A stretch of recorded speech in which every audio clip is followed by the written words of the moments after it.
Our worship team does splendidly. They've got a good diet for us this morning, filled with God, filled with Christ, and filled with hope. Since a member of our family has moved to the shores of Ireland, Northern Ireland in particular, my own interest in Irish history has peaked. You can understand that, me being sort of a history guy. And the name St. Patrick is a name that cannot be separated from the history of Ireland, even though he himself was brought to Ireland by pirates as a slave. But he gained his freedom and began to bring people to faith in Christ all through the country of Ireland. And he met an opposition in the form of a king.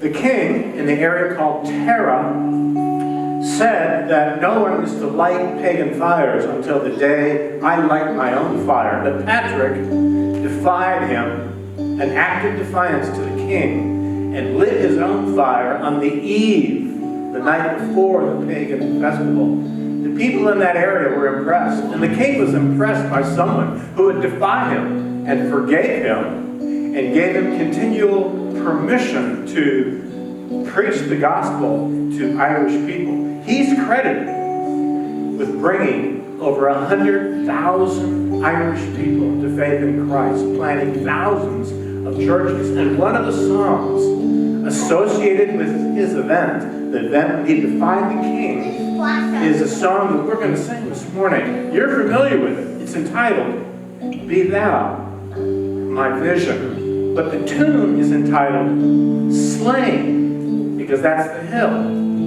where Patrick lit his fire. The one thing about this hymn that I would like us to focus on, that maybe you've never done before, is to realize that hymns either have a horizontal dimension, we talk to each other, we sing to each other, or the hymn has a vertical dimension. What dimension does Be Thou My Vision have? It's a prayer to God. You're saying, God, I want you to be my vision.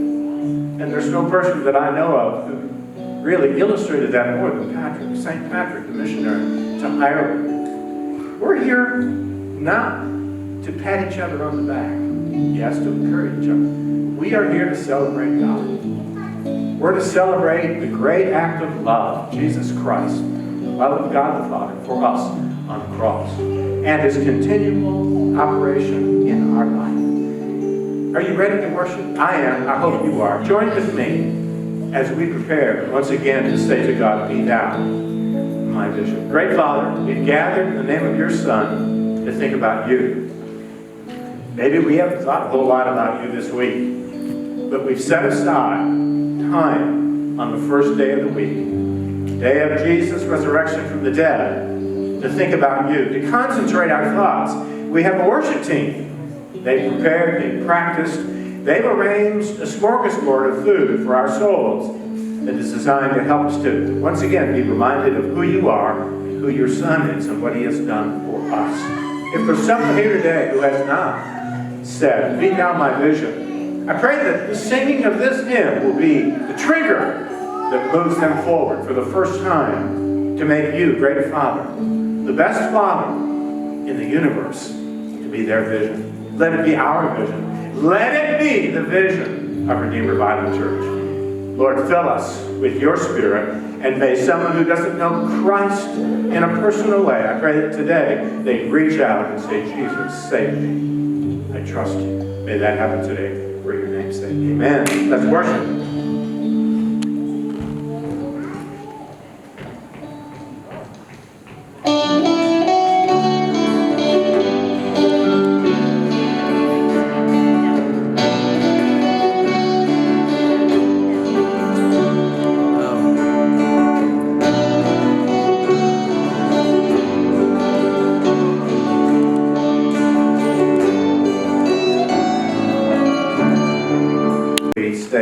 Standing, but when I have you be seated for a minute, I'm not going to be able to see much unless I have those spectacles, Michelle. Thank you. Yes, good morning again. Many of you have heard the passage from Paul to the Corinthians about the establishment of the Lord's Supper. It's in 1 Corinthians 11. We'll be reading it in just a moment. I've taken the time to translated in a way that brings truth down where all of us can grasp it and understand it. And all of us, I think, are familiar with the fact that Paul warns the Corinthians not to take the Lord's Supper unworthily. How many are familiar with that phrase? Most of us. Does anybody have any idea how the Corinthians, in particular, were taking the supper unworthily? Does anybody have any clue as to what the problem was in the Corinthian church? Weren't they neglecting the poor, keeping them over there, and all the rich people were drinking and eating and not saving any for them? Yes, the wealthy, the people who had money in the congregation, were overlooking the needs of the needy and the poor in the congregation. And Paul identifies that as well. Taking the Lord's Supper unworthily.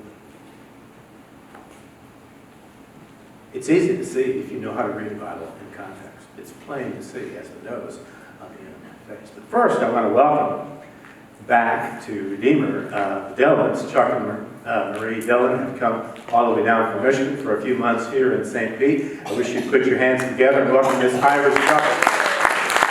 Good to see you, brother. And not to be outdone, we have guests from North Carolina that have been part of our group before they moved back to North Carolina.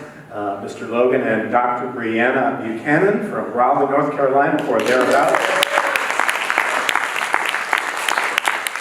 Dr. Brianna, would you stand and just kind of give us an update on how your school is doing and how your marriage to this guy is doing as well? Yes, we want to hear from you, Dr. Brianna. Please stand and give us an update. Well, it's just such a blessing and honor to be with you all. And marriage is fabulous. We are having a great time. So, and then my presidency also is going really well. I'm not a public speaker, obviously, but I'm just really thankful for the Lord to provide us, a good job. And He's just really leading in our church and our marriage and with our friendships there in North Carolina as well. So all the glory goes to Him. Be sure to stick around afterwards to let people have to say hello to you as well as the Dillons, although I think the Dillons are here for at least a couple of months. They might be able to exchange a few words with you. But would you join me in welcoming all of our guests and all of our visitors? All right, we're ready for some 1 Corinthians stuff. Let's stand and get ready to read this. And Kevin, if you'll put it on the screen for us, thank you. I'm sure you're on it. This is 1 Corinthians. In actuality, it's the second letter that Paul wrote to the church. He wrote 4, and this is number 2, but it's called 1 Corinthians chapter 11, verse 17. It's a little bit longer. I wanted to kind of warn you a little bit, but I think we'll get through it. Regarding the next item on the list, I'm unable to say anything nice to you, because when you assemble together, that is, as a church, it does more harm than good. What a way to make friends and influence people, right? First, I get this report on your divisiveness, competing with each other and criticizing each other. I do believe what I am hearing. There are cliques among you. So the next question would be what? What kind of cliques? I mean, who's dividing up between who? Bottom line, then, this bottom line is that when you come together, that is, assembled as a church, you're not really eating the Lord's Supper. They think they are, but they're not. You bring in potluck food from the outside and grab food for yourselves before anybody else. Some people are left out of the meal and go home hungry. Other folks have to Uber home because they've drunk too much. Uber isn't a Greek. I'm just kidding. Unbelievable. Don't you have your own homes to eat and drink in? Why would you stoop to make a convenience of God's church? In other words, if you're really hungry, stay home and eat. Don't use the church's food to satisfy your hunger with poor people who have nothing and can bring nothing. Go hungry. Why would you cause the poor to be embarrassed? I never would have believed you would stoop to this. So you think I should praise you for this type of insensitivity? Not a chance. The teaching about the Lord's Supper was given to me personally by Him. Here's the deal. The Lord Jesus, on the same night of his betrayal, took bread. And when he had given thanks, he broke it and said, "This is my body, which is broken for who? Most of you. The wealthy. No. Who? All of you. Do this to remember me." And after the Passover supper, he did the same thing with the cup. "This cup is my blood, the new covenant with you. Each time you drink this cup, remember me." Well, what does this mean? This is the interpretive part of Paul's discussion. He gives the facts, then he gives an interpretation. It means that every time you eat this bread and every time you drink the cup, you proclaim a message with your actions that the Lord has died for you. And you will proclaim that message until he comes. So keep eating the Lord's Supper until he returns. Here's my point. Whoever eats the bread or drinks the cup, the Lord's cup, in an unworthy manner, sins against the body and blood of the Lord. So people must examine themselves before they eat the bread and drink the cup. Why? Well, because any man or woman who eats and drinks carelessly is eating and drinking judgment upon himself, not discerning the Lord's body. Who's the Lord's body? Who's the Lord's body? The people body, believers. You're not discerning who comprises the Lord's body. It's poor and rich. It's black and white. It's east and west. It's north and south. It's even Irish. This explains why so many of you are even listless and sick, and some have gone to an early grave. If we closely examine ourselves ahead of time, we will avoid judgment. But don't misunderstand. When God does judge us, he deals with us as sons and daughters, so that we will not be involved in the general condemnation of the world. So, in conclusion, I'm sure this would have been a hard letter to hear read. Brothers and sisters, when you gather together to eat, what? Wait. Why? Well, you want everyone to be able to participate in the meal.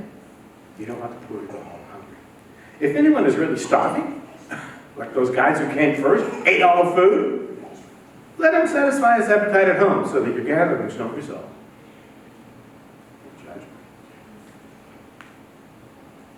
So, what was the cause of taking the cup unworthily at that church? It was overlooking the needs of the poor in their congregation.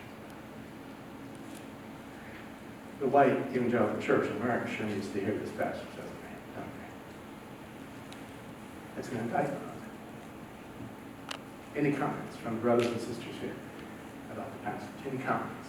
You're free to say something that comes to your mind. What do you got to say?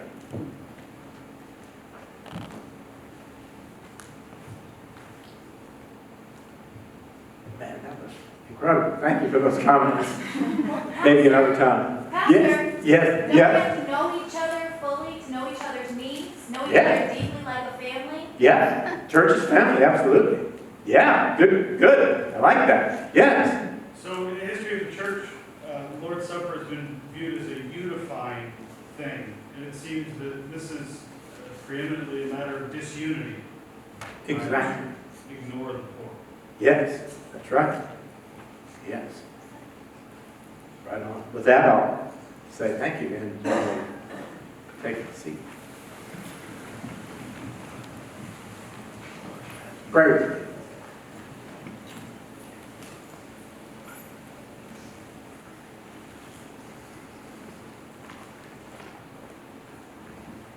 We've sung already to you, Father, be thou my vision. Our eyes are important. We only have two of them. We know how important they are. To get to our car this morning, and then to get home, and to find our way to the kitchen. We need our eyes. Thank you for eyes. But there are some among us here who are visually impaired. And so we want to carefully listen to the words of your son, who takes up this issue of vision and eyesight and uses it to touch us and to encourage us and to change perhaps our future as leaders since there are so many, many future leaders in this congregation. So many people, men and women, who are being prepared to be deployed into your church and in various places, hospitals and schools and shops and businesses and offices. Just their potential is staggering. You've brought these people together by your will. And I'm praying, Lord, that there will be nothing in their lives that will detract them and make them ineffective as leaders because of their eyes. Lord, do some eye surgery in us this morning for your name's sake. Pray.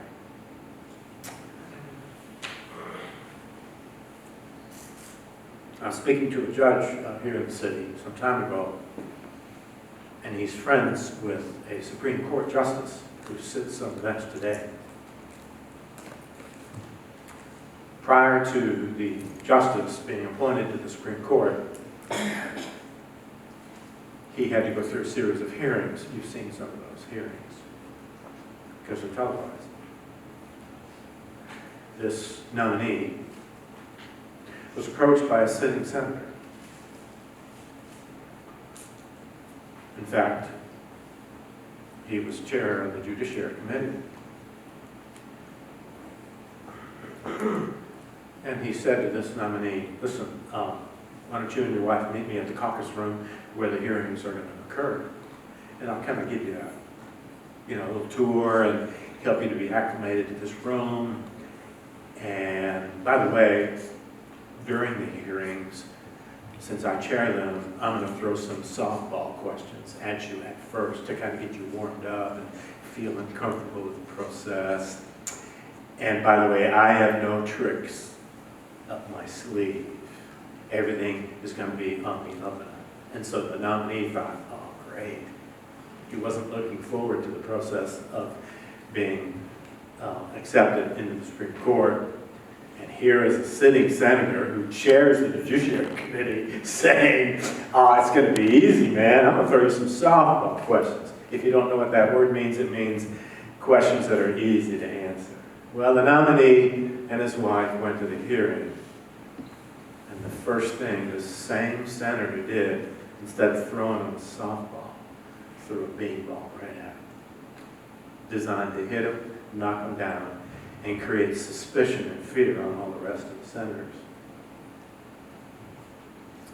The senator had taken a speech of the nominee that he had given years ago and lifted out of its context, quoted that sentence, and created the impression that the Supreme Court nominee felt this way about some minor issue. When the statement was read in context, it meant exactly the opposite. As the nominee thought about what had happened that day, he realized that the chair of the Judiciary Committee had a major problem, but yet he was coming across and trying to correct someone who had a very minor problem. That senator had a major problem with integrity. He was a deceiver and a liar. Publicly pretending to be his friend and privately scheming to get rid of him. Many leaders in the making right here this morning. I mean, virtually all of you young adults are slated for leadership, male and female. And the one thing that Jesus wants in leaders is credibility.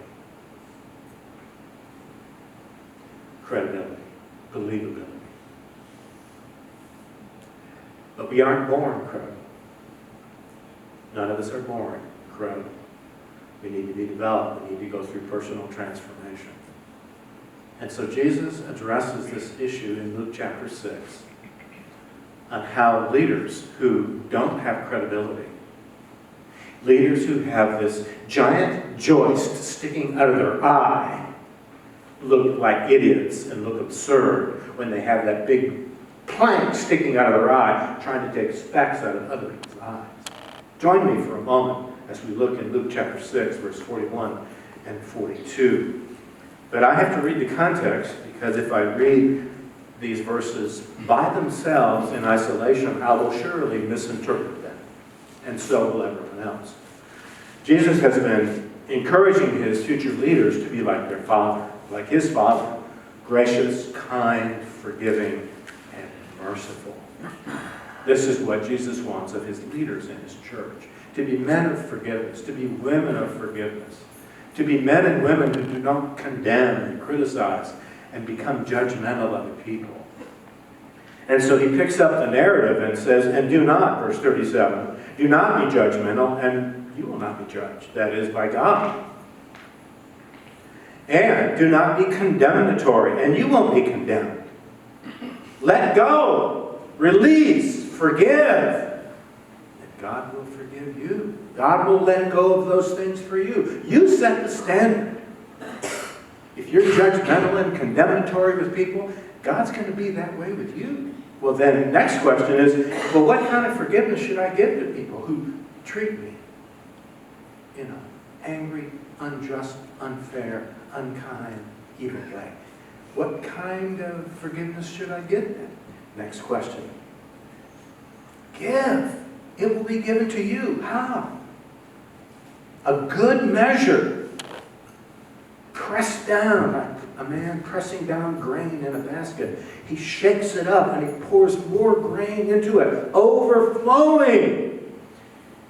Pouring into your lap, for with the measure that you measure out to people, the measure of forgiveness that you measure out to people, it will be measured back into your lap.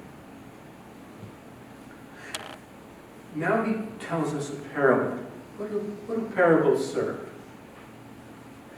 Parables serve to strengthen a point, or to illustrate a point, or to drive home a point. That's what he does in the next verse. And he said this parable.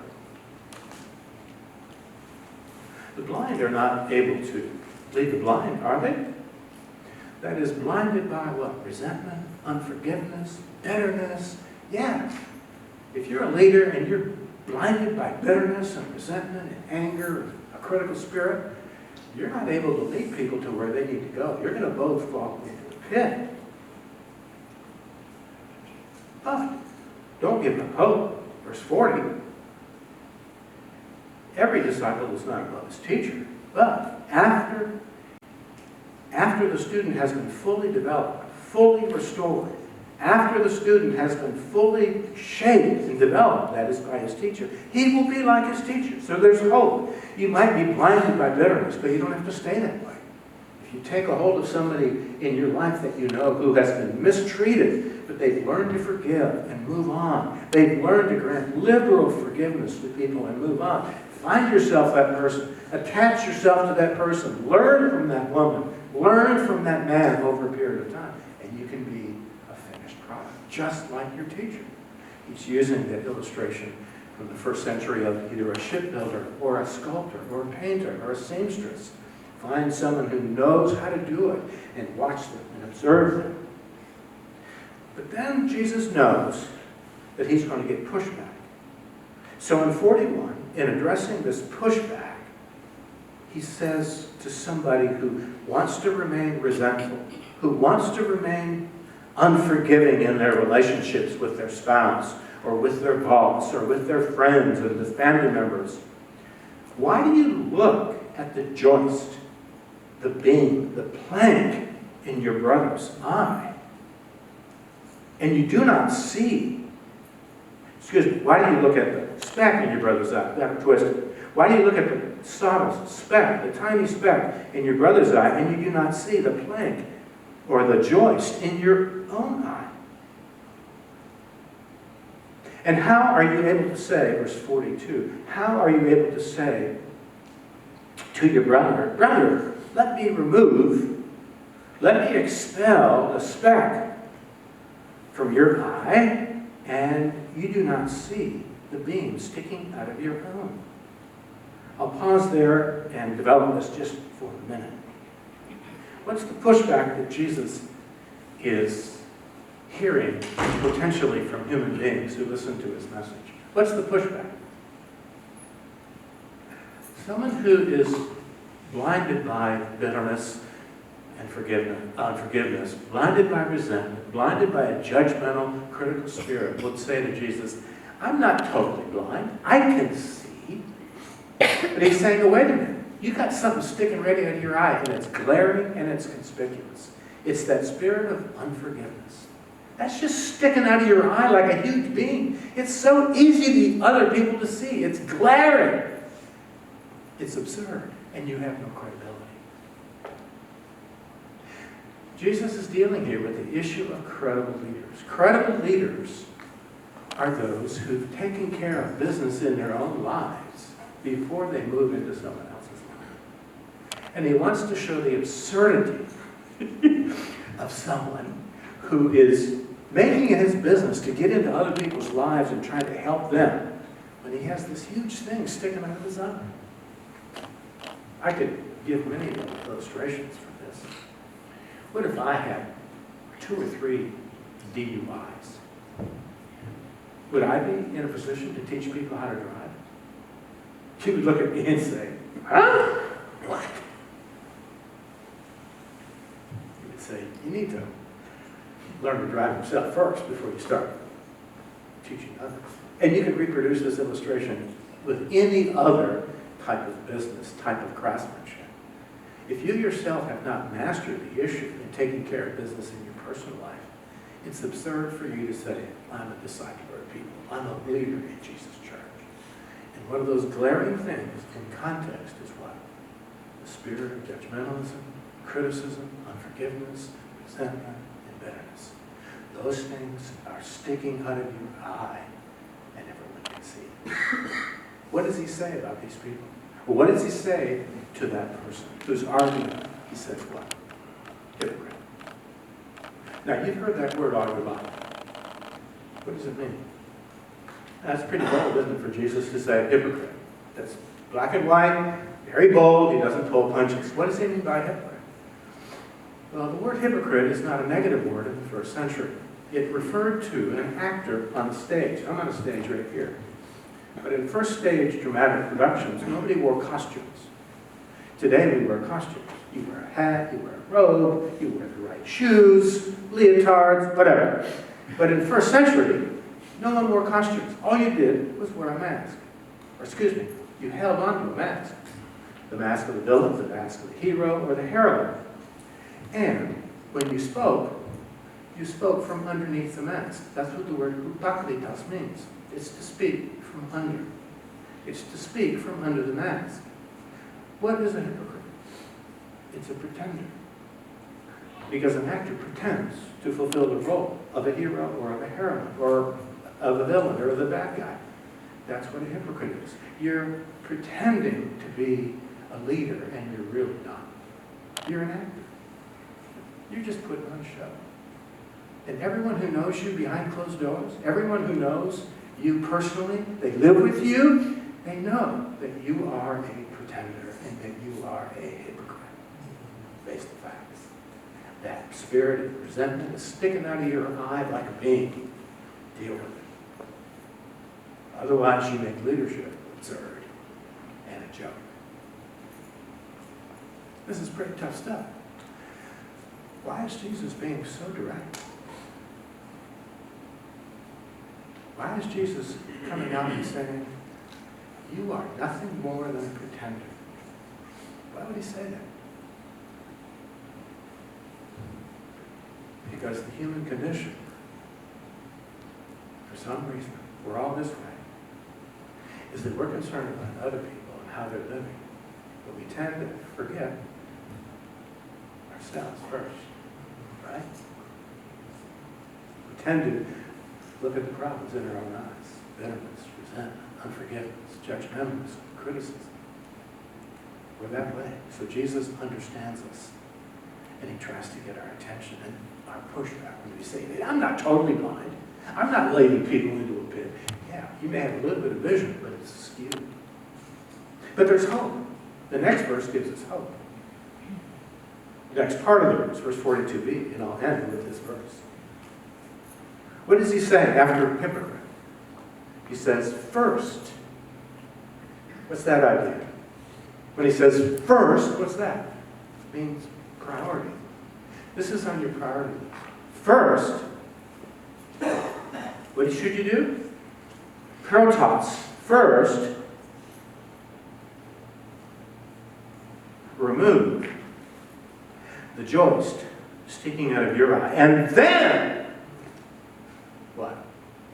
And then you will what? He uses a different word. He's used 3 or 4 different words for see in this passage, but here he uses an entirely different word. Diablepo. Then you will see clearly to remove the speck in your brother's eye. What does that word mean? It's a great word. In Luke chapter 20, verse 33, some of Jesus' detractors came to him, and they asked him about whether it was right to pay taxes to Caesar or not. And Luke records this next word. Jesus saw through their duplicity. That's the word. When you take the time to do personal transformation and remove the joist out of your own eye, what happens? Jesus says that now you will have the ability to see through people's motives right to their heart. When you're listening to their words, you can hear their agenda. You're not looking at the fruit. You're looking at what is below the surface, the root. You won't be plagued by listening to people's excuses. You will see the root problem. Why? Because once you take that joist out, you'll have incredible insight into people's lives. You will be able to sit in a circle and listen to people, and you will know what the issue is on the floor. No one else will have a clue, but you will know exactly what's being done, who's being played, who's lying, what the issues are, what the agenda is. God will give you this incredible depth of perception, and you'll be able to put your finger right on the issue. That's the result of personal transformation. And this is what this is why good leaders are needed in the church. They have credibility in their lives, but they also have what? The ability to help other people who deny their problems, dismiss them, downplay them. Jesus' church needs men and women who can help others, because our churches are filled with problems. There's so many different ways, by the way, that we could apply this. But just think of this. How many marriages do you know in your life where the problems that began early on, 30 years later, still plague the same marriage, and nothing's ever changed?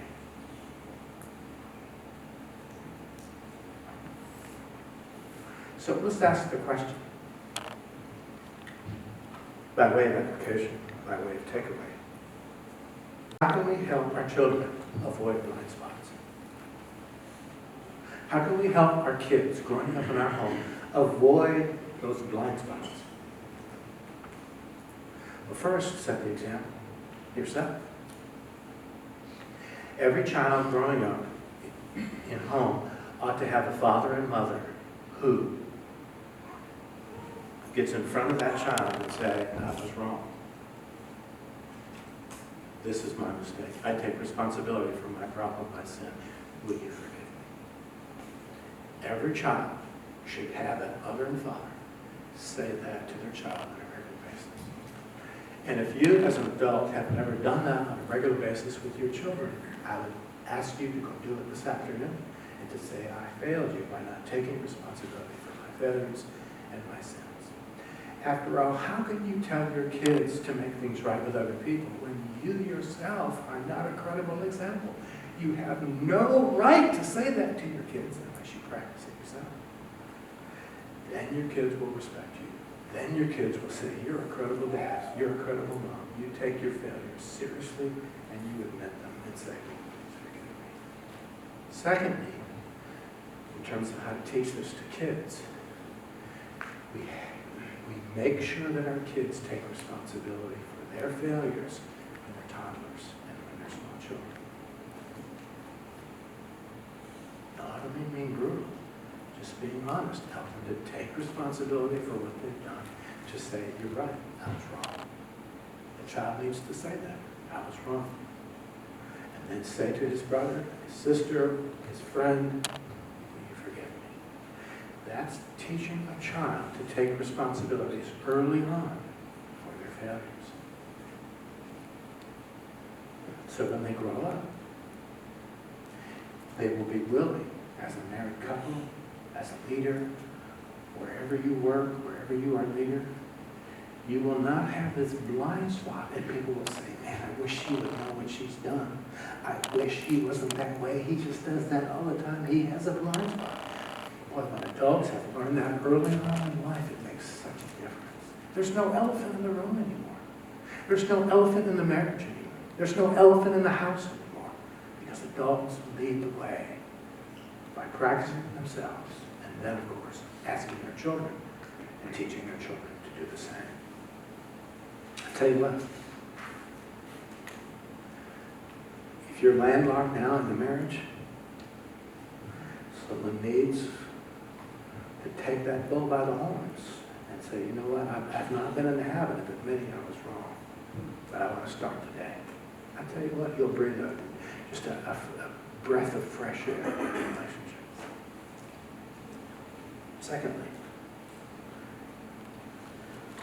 I know from the reality that there's always two groups. There's the group that hears God's word and man, they are just so encouraged and they want to do the right thing. They go out and do it. I know that. Praise God. But there's always a group who say, well, I want my wife to do that. I want my kids to do that. But not me. I don't need to. Who are those people who have blind spots and they don't see them? They're the entitled, the spoiled, the proud. And I would encourage you, just as a father, a leader, that maybe today is the day that God has put your pot on the stove and water's boiling and it's time to just boil away all that arrogance and all of that entitlement and soften you up so that your marriage relationship and your relationships with people in general can be classified by intimacy, closeness, and as we sing about Jesus, nothing between my soul and the Savior, nothing between my soul and my friends and my wife and my spouse and my kids. This is the kind of leaders. Don't you want to follow a leader that's transparent? Don't you want to follow a leader that practices what she or he preaches? Don't you? Do you want to follow a leader with a big joint sticking out of your eye? Her eye? No, you don't. Well, do you want people to follow you? And you've got that? Of course you don't. Jesus knows the human heart, and so he's appealing to us. Third, in terms of takeaway. Think of Jesus' church. Who are the guys that really make a permanent difference in people's lives? The popular ones? The gifted ones? The ones who can sway a crowd? Not a chance. They can entertain people. Church doesn't need to be entertained. We've got Hollywood to entertain us. We've got Orlando to entertain us. People have gifts of leadership. That doesn't make them good leaders.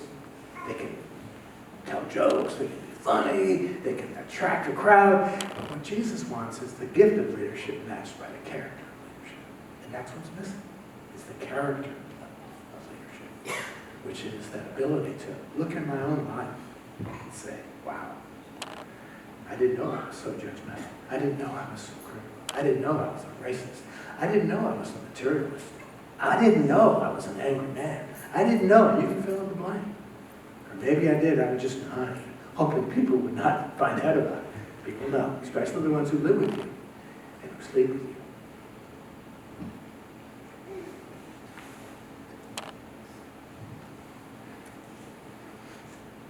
if you, the good news is if you are that pot on that stove that God is bringing to boil this morning, humble yourself before the Lord, and He will give you great grace. No one here has to stay this way. No one. That's why God is so gracious. He wants you to be an effective, transparent, honest leader, characterized by integrity. And you'll make such a difference in people's lives. Positive difference. And that's what you want, right? Don't you want to leave a legacy of Christ-likeness in people's lives? Let me close with this.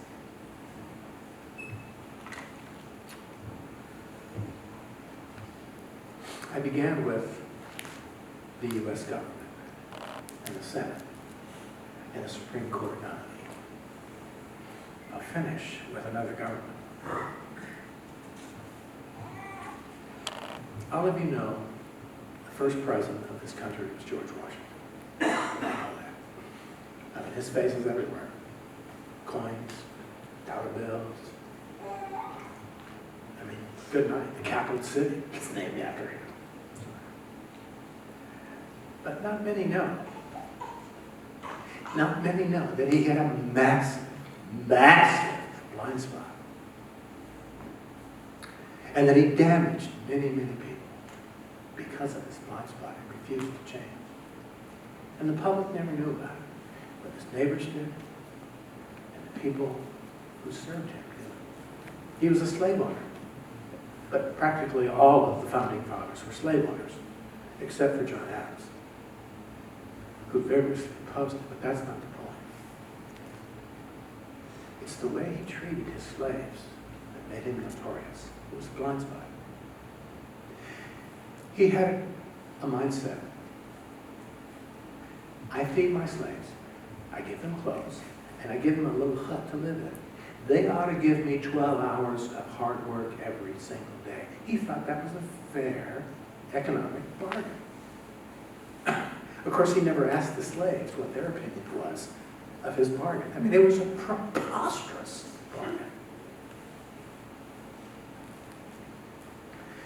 It gets cold in Virginia. And even when it slipped down to 0 degrees and it snowed and there was a sleet storm, he made every slave still work under those conditions. And when a man or a woman was injured, he forced them to work all day long. And even when a man grew old and feeble, and a woman grew old and feeble, or a woman was pregnant, he forced them to work 12 hours a day in those conditions. And he was upset and angry when they did not perform. His neighbors knew it. He had a reputation in his community of mistreatment of his slaves if they didn't produce that fair economic exchange. The funny thing is, when his wife got sick, oh, go to bed, recuperate, take it easy. But to an old slave woman who was sick, oh, you gotta work 12 hours. I pay you, excuse me, I feed you, you pay him. I feed you, give you clothes, you gotta work. It was a blind spot. And the result was that he damaged a lot of people. You don't want to do that. That's one thing you don't want to do. You don't want to hurt people. But we have a blind spot, a joy sticking out of our eye, and we don't deal with it because of pride, the spirit of bitterness, the spirit of resentment, the spirit of unforgiveness. That's what happens. We damage people. And do you want, does Jesus want leaders in his church to damage people? No. No. We may have to, in fact, step on people's toes. That's what he does when he says hypocrite. But he does it to get our attention. And he has better things in mind for us, for me. God bless you with abundant grace today to take care of whatever business God has for you. Thank you for listening. Let's stand. Let's pray.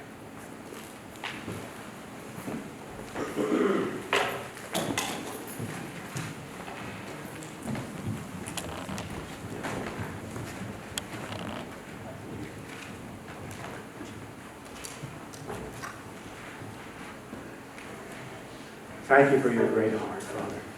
A heart of mercy, a forgiving heart. very liberal in your forgiveness, very patient with us. You're just an incredible Father. If the Father's here, including myself, if only we could be like you. But yet you call us to be, at least your Son does, to be sons and daughters of the Most High. Forgive us for our failures. Forgive us for our many, many failures when we are judgmental or racist or critical of the infirm, of the weak, of the child, and we forget about ourselves. Forgive us. We've asked you to do eye surgery on our own eyes. And I'm praying that for your glory and for the health of the church and the health of the relationships that are represented here this morning, that all of us will take your word seriously. And like Patrick, we can say, be thou my vision. I pray for Jesus' sake. Amen. The observation step in conducting Bible study to elementary school kids, but I need a young lady to be part of the process. It's one of our young adult women who would like to join us on Wednesday night. You're not going to be asked to do a whole lot, but I have girls in the group. There's young girls in the group, and I'd like for them to be represented by a young lady in the group, a young woman. So if there's one of you young ladies who would like to join me on Wednesday night, every other Wednesday night, in teaching girls how to observe the text. Even if you don't know how to observe the text, it could be a learning experience for you as well. I'll show you what to do, I'll train you, but I just need a sort of a body, a warm body, as long as it's a woman's body. And you need to take that in context. Please take it in context. And you can see me afterwards, after service. You can text me, you can call me. I would love to have one of you younger ladies identify with these girls and some of them they could identify. It's a lot of fun. We have a great time. The kids are doing fantastic. We're going through the book of Jonah right now. This week we'll be going through Jonah 2, the Jonah Psalm. Prayed that prayer of Jonah, prayed from the fish. So if you want to join us for a fish brigade, man, I'd love to have you. Secondly and lastly, before we file out, we have amongst us a real hero. Gina Burkett is head of school at Academy Prep, which is in southern St. Pete, South St. Pete on 22nd Avenue South. And I'm going to show you a clip from their Leaders Day that I participated in a couple of weeks ago. It shows their girls choir singing. Academy Prep is a school that basically only charges about $20 a month tuition for the needy and poor families in South St. Pete. It's a quality education. It's a private school, totally funded by gifts, no taxes. And I want you to get a feel and a taste for this. So it's a salute to Gina. She's head of this school. She's doing a great job. And the best way for you to find out about it is to hear it yourself. So as soon as the tape is finished, then we'll file out for Lord's Supper, and I'll direct you. Here we go. You may want to shut down the lights a little bit.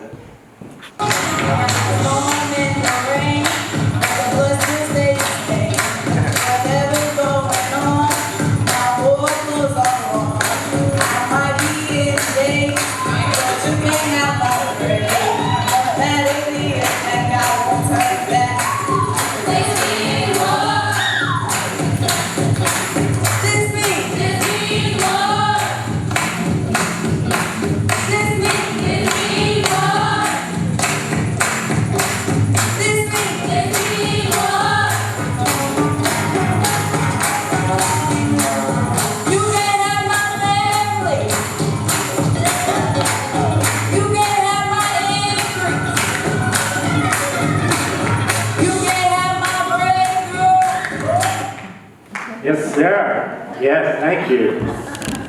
Gina, we salute you for your role at Academy Prep. Would you join me in just congratulating this lady? Great job. All right, would you stand and let's be dismissed to partake of the Lord's Supper out your various aisles. God be with us. We'll meet you out there on the grass.